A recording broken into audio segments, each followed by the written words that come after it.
এক বছর ধরে খারাপ হয়ে পড়ে রয়েছে সোলার সাবমার্সিবল যুক্ত পাম্প, যার জেরে পানীয় জলের ক্ষেত্রে কুয়োর জলই ভরসা ঝাড়গ্রাম জেলার জামডহরি আদিবাসী গ্রামের বাসিন্দাদের। বারবার অভিযোগ করেও কোনো সুরাহা মেলেনি বলে দাবি গ্রামবাসীদের। গরমের সময় গ্রামে পানীয় জলের জন্য কোনোরূপ ব্যবস্থা নেই সেরকমটাও কিন্তু নয়, কারণ গ্রামে পানীয় জলের জন্য সাবমার্সিবল যুক্ত সোলার পাম্প থাকলেও তাতে মেলেনি কোনোরূপ জল, কারণ দীর্ঘ এক বছর ধরে খারাপ হয়ে পড়ে রয়েছে পাম্পটি।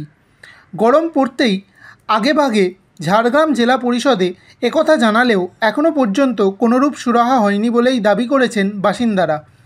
এই জামডহরি গ্রামে প্রায় 22টি পরিবারের মোট 130 জন মানুষ বসবাস করেন। এখানে একটি অঙ্গনওয়াড়ি কেন্দ্রও রয়েছে। দীর্ঘদিন ধরে এই পাম্পটি খারাপ হয়ে যাওয়ায় এই গ্রামসহ অঙ্গনওয়াড়ি কেন্দ্রেও কিন্তু একই সমস্যা বর্তমান রয়েছে। আরও খবরের আপডেট পেতে সাবস্ক্রাইব করুন আমাদের ইউটিউব চ্যানেলটি আর বেল আইকনে ক্লিক করুন নোটিফিকেশনস পেতে।